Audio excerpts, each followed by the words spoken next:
కేంద్ర పెద్దలేమో సొమ్మొక్కడిది సోకొకటిది అని ఎంజాయ్ చేస్తున్నారు అధ్యక్ష. ఉన్న సంపదను వాళ్ళ దోస్తులకు మంచిగా దోచిపెడుతున్నారు అధ్యక్ష. అసలు దొంగలను వదిలిపెట్టి అభివృద్ధి లక్ష్యంగా పనిచేస్తున్న మా మీద దాడులు అధ్యక్ష. ఇన్కమ్ ట్యాక్స్ దాడులు, ఐడి దాడులు, సిబిఐ దాడులు. మొన్ననే నువ్వు చూసినావుగా దాడు. ఒక పేద విద్యార్థులకు విద్యానంద దానం చేస్తుంటే నా మీద ఇన్కమ్ ట్యాక్స్ దాడులు అధ్యక్ష. ఇంత ఘోరం. ఇన్కమ్ ట్యాక్స్ దాడులు చేయాలంటే ఈటెల రాజేందర్ మీద చేయి. 5 ఎకరాల్లో ఆయన రాజ్భవన్ కట్టుకున్నాడు. ఒక వివేక్ మీద చేయి, వెంకటస్వామి వివేక్ మీద చేయి. వాళ్ళ మీద చెయ్యరు అధ్యక్ష. మాసుంటి బోలా బాలోల మనుషుల మీద చేస్తారు అధ్యక్ష. साहब जी, बेचना अपना रिवाज है, बचाना हमारा काम है, धर्म को भी निभाना हमारा काम है. కొండంతో ఎలుకను పట్టినట్టుగా కేంద్ర పెద్దలు చెప్పేటి ఒకటి చేసి ఒకటి అధ్యక్ష. అభివృద్ధి అంటే అన్నీ అమ్మేయడమేనా? మీ దోస్తులకు కట్టబెట్టడమేనా? నా కార్మికులు రుసురు పోసుకోవడమేనా? ఇంకా మీ దహం తీరనట్లేనా? మీరు 9 సంవత్సరాలు అయింది.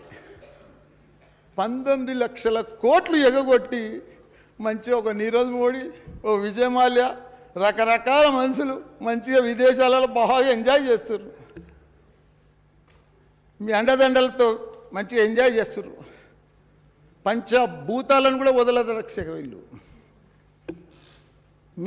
మీ దోస్త్ అదానికి రైల్వేలు, పోర్ట్లు, ఎయిర్పోర్ట్లు, ఫ్యాక్టరీలు, ఇన్సూరెన్సులు, బ్యాంక్ సెక్టార్లు అన్నీ అప్పచెప్తే వాడు 10 దినాలల్లో 10 లక్షల కోట్లు ఆవిరైపోయింది అధ్యక్ష. వారి ఆస్తి. దేవుడు ఉన్నాడు అధ్యక్ష. ఒకనాడు ప్రపంచంలో నంబర్ 2 ప్లేస్కి పోయిండు. మొన్న ఏమైంది? 10 లక్షల కోట్లు 10 రోజులలో ఆవిరైపోయింది అధ్యక్ష.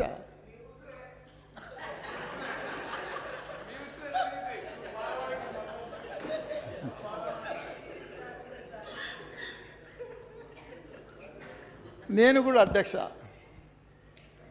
పాలమ్మిన, పువ్వులమ్మిన, కాయ కష్టం చేసిన అధ్యక్ష.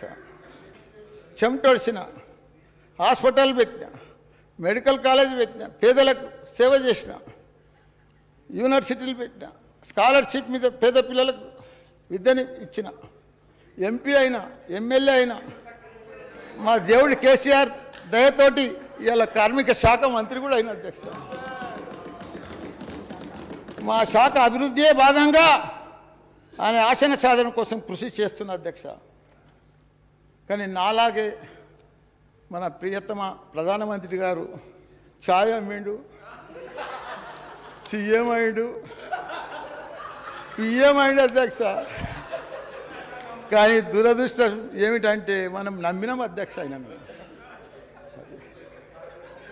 ఇప్పుడు పబ్లిక్ సెక్టార్లో అమ్ముతున్నాడు, మన సింగరేణి సంస్థలు అమ్ముతున్నాడు. ఆయన ఏదొస్తే అది అమ్మేతానికే తయారండి. ఆయన ఛాయ్ అమ్మినట్టు అమ్ముతున్నాడు అధ్యక్ష. ఇంత ఘోరం ఎప్పుడు కూడా చూడలేదు అధ్యక్ష.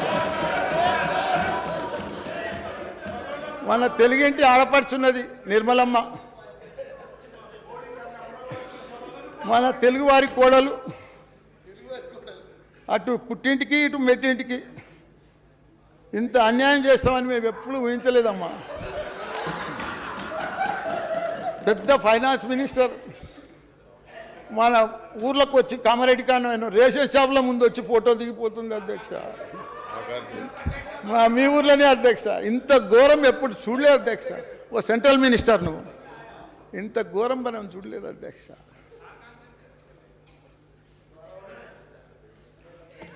టిఆర్ఎస్ అంటే చంద్రుడు, బీఆర్ఎస్ అంటే సూర్యుడు.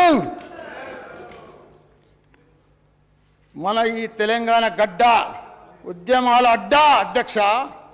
శాంతియుతంగా తెలంగాణ సాధించిన ఆ ఉద్యమ చంద్రుడే ఈనాడు సూర్యుడై ఒక గాంధీజీ లాగా, ఒక చగువేర లాగా ఒక నెల్సన్ మండేలాగా, ఒక సుభాష్ చంద్రబోస్ లాగా, ఒక భగత్ సింగ్ లాగా బయలుదేరాడు అధ్యక్ష.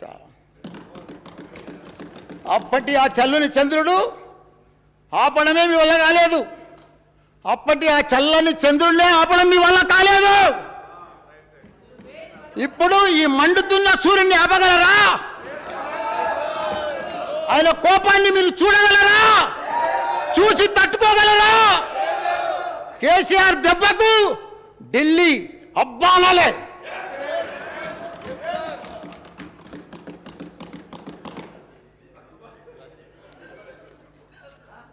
చిన్నప్పుడు ఒక సినిమా చూసిన అధ్యక్ష, నేను చాలా సినిమాలు చూసిన అధ్యక్ష. అందులో ఒకటి ముఖద్దర్ కా సికందర్ చూసిన అధ్యక్ష.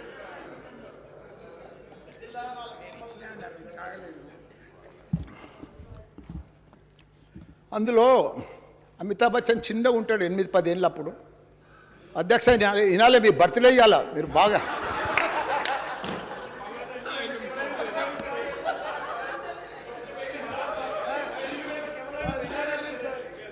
అయితే అమితాబ్ బచ్చన్ 8-10 ఏళ్ళు ఉంటాడు అధ్యక్ష. అప్పుడు వాళ్ళ తల్లి చనిపోతుంది. సెక్రటరీ గారు డిస్టర్బ్ చేయకండి జరమ్మా అధ్యక్ష. 8-10 ఏళ్ళు ఉంటాడు ఆ బాబు. వాళ్ళ అమ్మ చనిపోతుంది. బొందలగడ్డ కాడ పిల్లాడు ఒక్కడే ఏడ్చుకుంటూ వస్తాడు, నాకు ఎవ్వరు లేరు అని ఏడ్చుకుంటూ కూర్చుంటాడు. అప్పుడు ఆ బొందలగడ్డల ఒక ఫకీర్ ఆయన వస్తాడు, ఖాదర్ ఖాన్. అప్పుడు వచ్చి, బేటా ఉడ్ లేవు, నీకేం కాదు, నువ్వు ధైర్యంగా ఉండు, ముందుకు పో, ఎవరికి భయపడకు అని ఒక డైలాగ్ చెప్తాడు అధ్యక్ష.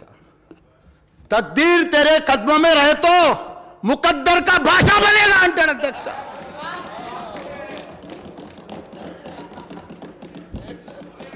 తక్దీర్ తెరే కద్మో మే రహే తో తప్పకుండా నువ్వు గ్యారంటీగా సీఎం అవుతావు అధ్యక్ష. రామన్న మన సార్ పిఎం అవుతాడు అధ్యక్ష.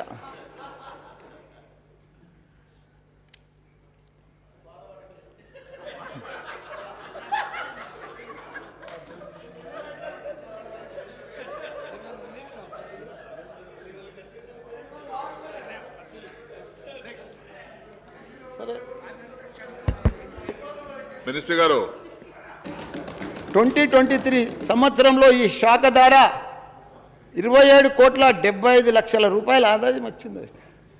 పేరుకే లేబర్ డిపార్ట్మెంట్, కానీ అసలు డబ్బులు నా డిపార్ట్మెంట్.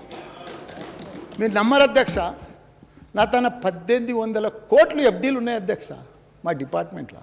చాలామంది మా ఎమ్మెల్యేలు గిట్ట అనుకుంటున్నారు డబ్బులే లేవు. ఇప్పుడే శ్రీధర్ బాబు అన్నాడు, నీకు బడ్జెట్ పెంచాలి, అది పెంచాలని. ఇప్పుడు ఇందాక సలహాలు ఇచ్చిండి అధ్యక్ష. డబ్బులకు లోటు లేదు అధ్యక్ష నా డిపార్ట్మెంట్లో.